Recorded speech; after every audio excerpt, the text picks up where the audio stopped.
Hello বন্ধুরা, আজকে আমি দেখাবো আপনাদেরকে আমাদের ছাদে কিছু শাক হয়েছে। সেই শাকগুলোকে আমরা দেখাবো।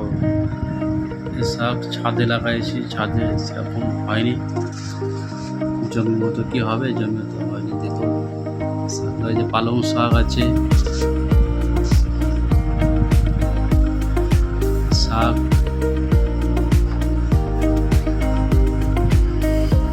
এগুলো যে পাট শাক ভালো হয়নি। আরও শাক লাগলে বলবে, কমেন্টে জানাবে।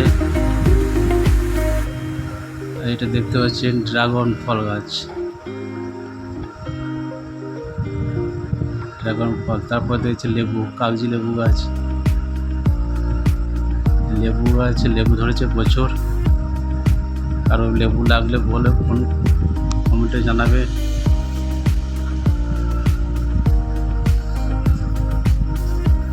এই গরমে লেবু শরবত খেয়ে যাওয়ার জন্য ঠান্ডা হয়ে যায়। তারপরে এই লতা গাছটা দেখতে পাচ্ছ, এটা হচ্ছে ঝিঙে গাছ।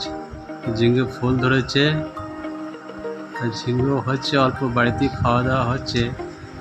ঝিঙে বেশি হয়নি, ঝিঙে কাউকে দেওয়া যাবে না। আর তার পাশে একটা কলমি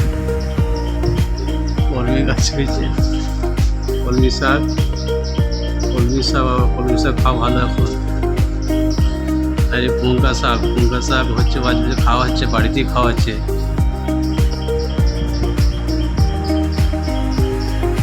কলমি শাক খাওয়া খুব উপকার, জানো তো। আমরা কলমি শাক বাড়িতে প্রতিদিন খাই, আর পুঙ্কা শাকও খায়। পুঙ্কা শাক কলমি শাক লাগলে বলো। ছাদে, আমাদের ছাদের উপর দেখো, এই যে এই পেয়ারা গাছটা এত লম্বা হয়েছে, ছাদ টপকে গেছে।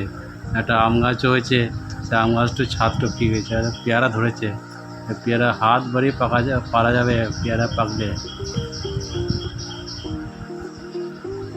এই দেখো গাছটা, এই আম গাছটা দেখো কত লম্বা।